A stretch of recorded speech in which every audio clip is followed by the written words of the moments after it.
did a single November night turn Russia's most heavily fortified port into the centerpiece of one of the most shocking long-range strikes of the war? And before we dive deeper, do you believe Ukraine's rapid evolution of long-range strike capability can genuinely outpace Russia's defenses in 2025? Just past midnight on November 14, 2025, the Novorossiysk Gulf appeared calm, guarded by nothing more than the rhythm of the waves and the routine movements of Russia's night sentries. But beneath that quiet facade lay a fragile confidence, a belief that Novorossiysk, home to Russia's largest commercial port and a key lifeline for its southern energy exports, was untouchable. It was a belief fortified by a dense defensive cocoon, 12 S-400 launchers, multiple Pantsir S-1 units, Tor M2 batteries, and overlapping long-range radar coverage that, according to officials in Moscow, made the port impenetrable. That illusion cracked within minutes. Deep inside the Odessa region, hidden beneath a canopy of pines, a Ukrainian camouflaged tel system awakened. Engineers monitored final wind direction, sea skimming trajectory data, and GNSS stability readings, the kind of precision preparation that Western defense analysts say mirrors NATO's own combined strike doctrines. According to a Reuters report published days later, U.S. intelligence sharing had intensified through late 2025, with Washington under President Donald Trump quietly approving expanded real-time satellite coordination for Ukrainian long-range platforms. This did not constitute direct involvement, but as one NATO official told Defense News, it significantly improved Ukraine's strike efficiency. At exactly 0017, the TL's 4 capsules opened like steel petals. One by one, long-range land attack Neptunes erupted skyward, climbing just long enough to stabilize before dipping low toward the Black Sea. These were not the shorter-range anti-ship variants of 2022. These were the redesigned extended-range models capable of flying 1,000 kilometers with enhanced warheads, a development Western experts at Jane's Defense Weekly confirmed earlier in the year, calling it a strategic equalizer in a war defined by standoff fires. Meanwhile, Russian soldiers stationed around Novorossiysk continued their night patrols, unaware that a 4-missile arc, low, fast, and nearly invisible, was already threading across the Black Sea. In Moscow, military planners had long argued that only NATO-grade cruise missiles could threaten Novorossiysk's multi-layered shield. Yet, Ukraine was now operating in a gray zone between improvised innovation and Western technical mentorship. That blend, as noted by analysts from DW, had already allowed Kyiv to strike deep into Russia's energy infrastructure in the preceding months. What made the strike even more devastating was not only the missiles themselves, but the timing. Ukraine had chosen a weather window in which humidity levels distorted radar clarity and sea surface temperature differences, created a shallow thermal boundary conditions that make sea skimming objects exceptionally hard to detect. Al Jazeera's military desk noted that Ukraine has learned to weaponize the environment as effectively as its own drones. As the Neptunes sliced forward, the real battle was about to begin, and Russia's most advanced radars were moments away from facing a nightmare they had never trained for. But how could such a heavily guarded port fail to detect a large-scale strike until it was too late? And what weakness would Ukraine exploit next? Why did Russia's most modern radar network, the same S-400 architecture designed to counter NATO cruise missiles, fail within minutes against a relatively small Ukrainian strike package? And for you watching, do you think Russia's air defense system is overrated, or was Ukraine's deception strategy simply too advanced to predict? Inside the command shelter of the Kuban anti-aircraft regiment east of Novorossiysk, the night shift operator stared at a radar screen that had been almost empty just seconds before. Civilian maritime tracks a few slow-moving returns over the Black Sea. Nothing unusual. Then the entire screen erupted into chaos. Dozens, then hundreds of small radar dots appeared all at once, flooding every sector. The automated alarm sounded, drowning out the rustling of papers and the shouts of officers scrambling from their posts. At first glance, it looked like a massive drone swarm, because that's exactly what Ukraine intended it to resemble. Not a sophisticated high-end swarm like those demonstrated in NATO exercises in Romania, but a cheaper, intentionally chaotic wave of FP-1 and FP-2 kamikaze drones, many assembled using commercial components. These aircraft were not meant to win the battle. They were meant to overload Russia's threat classification algorithms. According to Western analysts interviewed by BBC Monitoring, Russian radar doctrine still relies heavily on identifying the densest, most obvious radar signatures as primary threats. Ukraine weaponized that doctrine. The drones ascended deliberately into the main lobes of the S-400 tracking radar, forcing Russian operators to lock onto weak, ambiguous signals. This tactic mirrored approaches previously used against Syrian S-300s and was refined using intelligence provided by European allies in mid-2025. When the Russian operators shouted, "Drones, drones are here," they reacted exactly as Ukrainian planners hoped. Batteries of Pantsir S-1 opened fire, first firing rapid bursts into the night sky. Moments later, S-300 and S-400 units followed with expensive interceptor missiles that streaked upward like white-hot spears. Civilians recorded the spectacle from the port, bright flashes lighting the sky, shockwaves rolling across the water. Some sailors even joked, believing the defense system was performing perfectly.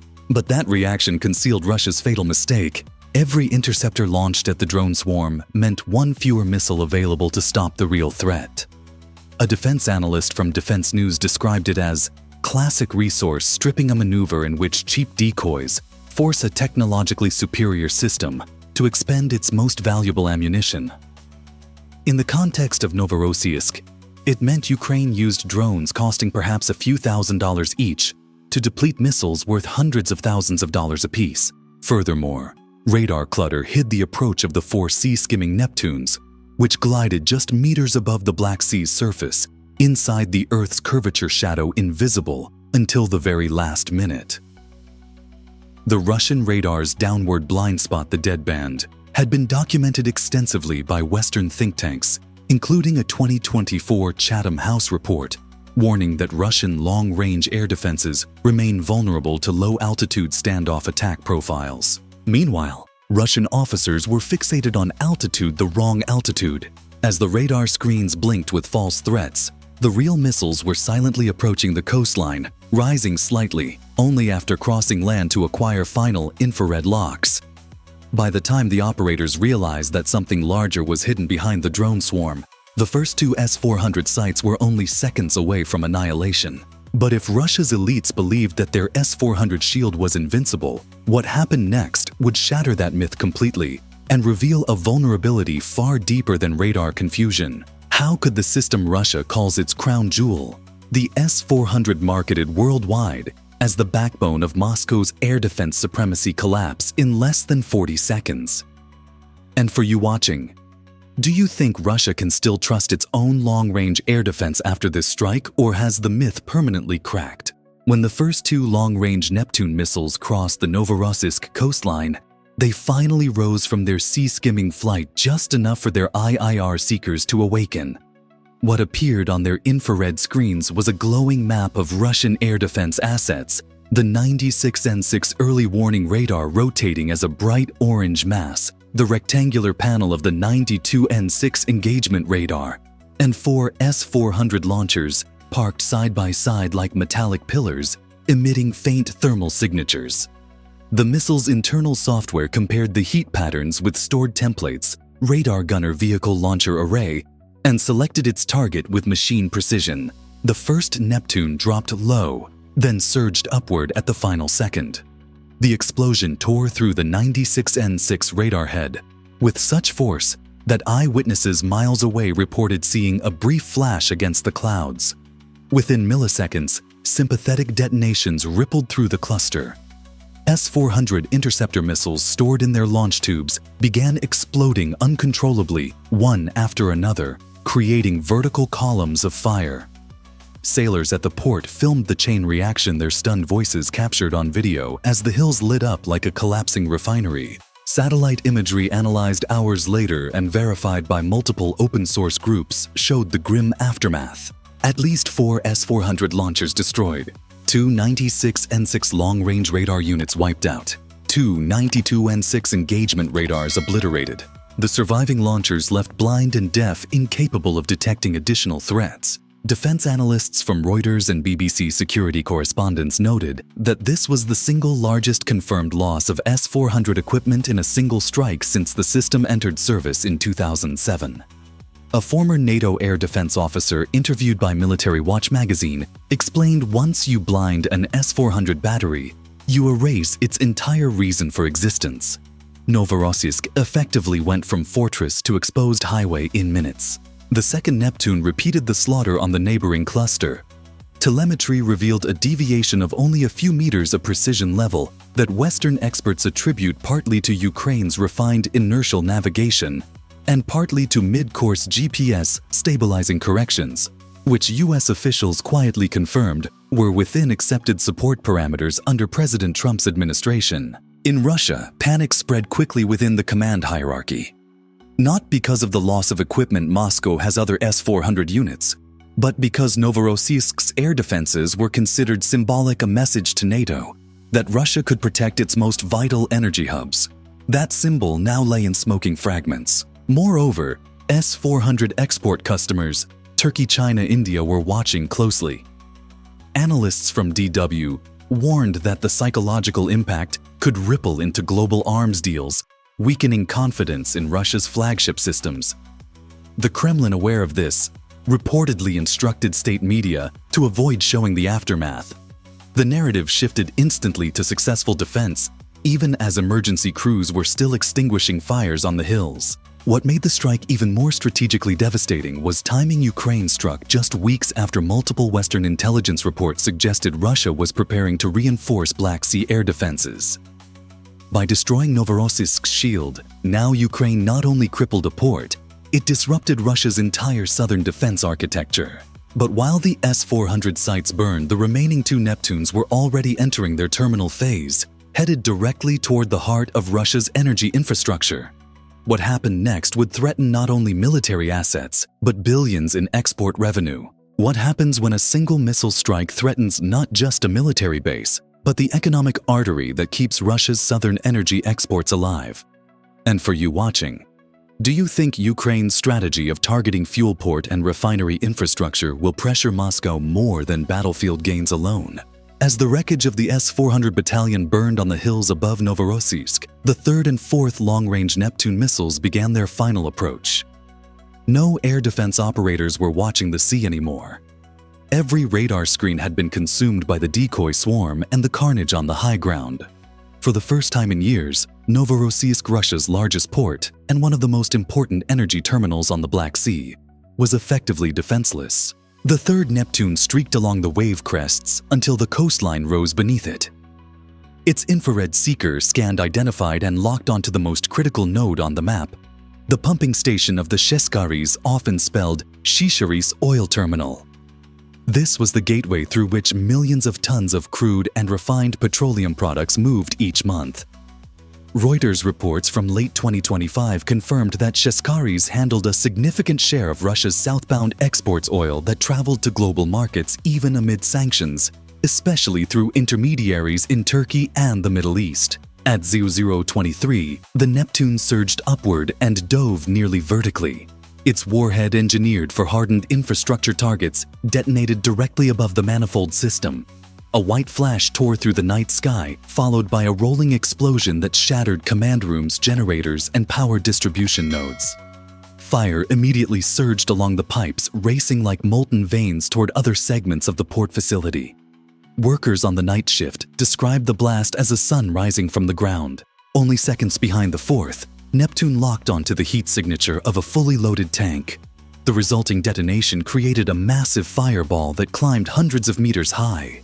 Turkish sailors anchored nearby recorded the scene. In their shocked voices, one phrase stood out: so güzel, meaning very beautiful. A stunned remark at the hellscape unfolding before them. Within minutes, flames engulfed multiple sectors of the terminal. Additional explosions followed, not just from the initial strikes, but from ruptured pipes, overheated tanks, and electrical failures. BBC World News would later cite Russian emergency workers reporting secondary blasts for nearly 2 hours, complicating containment efforts. The port's energy control building suffered a catastrophic hit from a follow-on Ukrainian drone, triggering an emergency shutdown procedure that failed halfway. because the core command system had already been destroyed. Economically, the impact was immediate. Analysts from DW and The Guardian estimated that the temporary disruption at Novorossiysk could delay millions of barrels of export-bound oil, potentially costing Russia tens of millions of dollars per day. Energy economists told Al Jazeera that even a 48-hour shutdown forces Russia to reroute ships, delay cargo, and risk insurance penalties.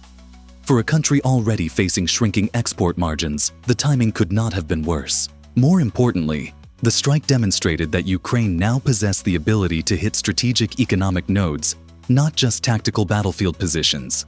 It sent a clear message: no port, refinery, or pipeline hub inside Russia was beyond reach. But even as fires spread across Cheskharis, Ukraine was not finished. The drone waves that had confused the S-400s were now entering their second phase, and what they hit next pushed Novorossiysk from crisis into chaos. How did a modern port city supposedly shielded by Russia's best air defense technology end up overwhelmed not by missiles, but by waves of small drones slipping through the chaos? And for you watching, do you believe drone warfare has now surpassed traditional air defense as the deciding factor in modern conflict? As the oil terminal burned, Ukraine's second wave of UAVs approached from multiple vectors. Unlike the initial FP-1, FP-2 decoy swarm, these drones were configured for precision strikes, infrastructure mapping, and battlefield assessment. Some carried small explosive charges, others carried thermal cameras and signal repeaters, and many were simply cheap quadcopters modified to carry incendiary packets that could ignite critical equipment. The operators controlling them, some working from concealed positions near the Ukrainian coast, others using satellite-assisted command relays, began sweeping across Novorossiysk's port sector. With the S-400 radars blinded and most short-range systems overloaded from the earlier panic, Novorossiysk lay exposed. The drones fanned out like insects over a fallen animal. One UAV descended slowly toward the energy control center, a squat concrete building already running on backup power. It landed softly on the roof, its charge detonating seconds later. The blast disabled the remaining emergency circuits, plunging almost half the terminal into darkness. By then, civilian workers and sailors were scrambling along the docks.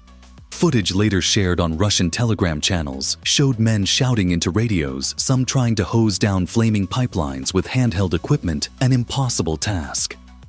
A foreign merchant vessel docked nearby suffered blast damage after a drone fell onto its deck. Reuters later confirmed that 3 crew members were injured, 2 seriously. The Kremlin attempted to downplay the incident, but maritime insurers took notice immediately, warning that Black Sea shipping risks were increasing at a pace unseen since 2022. Meanwhile, Western intelligence agencies monitoring the strike through satellite infrared feeds and open-source imagery reported unusual patterns. According to a BBC defense analyst, Ukraine's simultaneous use of missiles and drones resembles the mixed saturation tactics NATO trained for during Cold War contingency scenarios. This blending of low-cost UAV pressure with precision cruise missiles represents a doctrinal evolution that Russia has repeatedly failed to counter. Inside Novorossiysk, the consequences were spiraling. Fires spread deeper into the tank yard. The crackling roar of rupturing pipes echoed across the water. Emergency sirens malfunctioned. Civilians filmed from apartment balconies, capturing orange columns rising above the city's southern coastline. Their voices trembled not merely from shock, but from realization. This was no longer a distant war. It had crossed the border. As explosions continued at the container yard, port operations ground to a halt. Cranes froze mid-lift. Conveyors stopped. Floodlights died one sector at a time. Analysts from DW noted that even a short disruption in Novorossiysk could delay cargo movement across the wider Black Sea, potentially affecting supply chains from Turkey to Georgia. The strategic messaging to Moscow was unmistakable. Ukraine had reached a point where it could disrupt Russia's economy on command, and as Russian firefighters struggled to contain the growing inferno, they didn't yet realize the worst blow was still to come. Not from the missiles, not from the drones, but from the political shockwave forming in the Kremlin. But how would Russia's leadership respond when faced with the first major attack, forcing an entire federal city into emergency lockdown? And what would this mean for the wider balance of power in the Black Sea? What happens inside a nuclear-armed state when a single night exposes the limits of its military, its leadership, and its control over its own territory? Before we continue, do you think Russia's internal stability is now more threatened by military defeats or by economic collapse? By dawn, Novorossiysk was no longer a port city. It was a disaster zone. Flames still smoldered across the Sheskari's terminal, black smoke drifting above the bay like a bruised veil. Drones buzzed intermittently overhead, some still probing for intelligence, others verifying damage. Russian firefighters, exhausted and overwhelmed, moved through debris-strewn pathways with little coordination. And across the city, civilians woke to a reality unimaginable only hours before Russia's most fortified port had been struck with near-total success. The Kremlin's first response was predictable. Within minutes of the incident hitting Russian telegram channels, the Ministry of Defense released a statement bragging that 66 Ukrainian drones had been shot down. State media repeated the line with unwavering discipline, avoiding any mention of the destroyed S-400 radars, exploding launchers, or burning oil tanks. But this time, the official narrative crumbled almost instantly. Independent Russian outlets. The insider Astra Verska published leaked videos of massive explosions, firefighters scrambling, and port workers describing uncontrolled fires and total shutdown. Within 2 hours, Governor Veniamin Kondratiev declared a state of emergency, confirming what the Kremlin refused to acknowledge: Novorossiysk was out of control. Western analysts immediately took note. A New York Times assessment suggested the strike revealed systemic blind spots in Russia's air defense integration, arguing that Moscow had over-relied on its long-range systems while neglecting redundancy and layered radar coverage. Defense News compared the event to the 2023 Engels Air Base strike, but emphasized that Novorossiysk was an order of magnitude more important due to its role in energy exports. With oil prices already volatile, the disruption sent shockwaves through global markets. Some tankers rerouted toward Turkey. Others remained anchored offshore awaiting safety clearance. Inside Russia's security apparatus, the reaction bordered on panic. According to BBC reporting based on leaked communications, senior officers in the southern military district accused each other of negligence. Some claimed the S-400 crews had been poorly trained. Others blamed electronic warfare units for failing to jam Ukrainian drones. But one internal memo, later verified by DW, offered a far darker conclusion. Ukraine had developed the capacity to strike deep into Russia repeatedly, and Moscow currently had no reliable method of stopping it. For NATO and the United States, the implications were profound. Officials in Washington under President Donald Trump expressed concern, but not surprise. A senior NATO officer told Al Jazeera that the strike confirmed a shifting balance in the Black Sea and demonstrated how Ukraine was increasingly using Western intelligence, not Western weapons, to rewrite the strategic map. The ability to cripple a $20 billion export node with domestically produced weapons signaled a new era in the war, one where Russia's geography no longer protected it. More importantly, within Russia itself, public reaction grew sharper. Social media users from Krasnodar to Rostov demanded answers. How could the S-400 fail so completely? Why had the war come home? Videos of the burning terminal drew millions of views, despite censorship feeding a sense of vulnerability Moscow had spent years trying to suppress. And yet, as Russia scrambled to restore order, another question lingered in the air, one that may shape the next phase of the conflict entirely. If Ukraine can strike Novorossiysk today, what will they be able to reach tomorrow?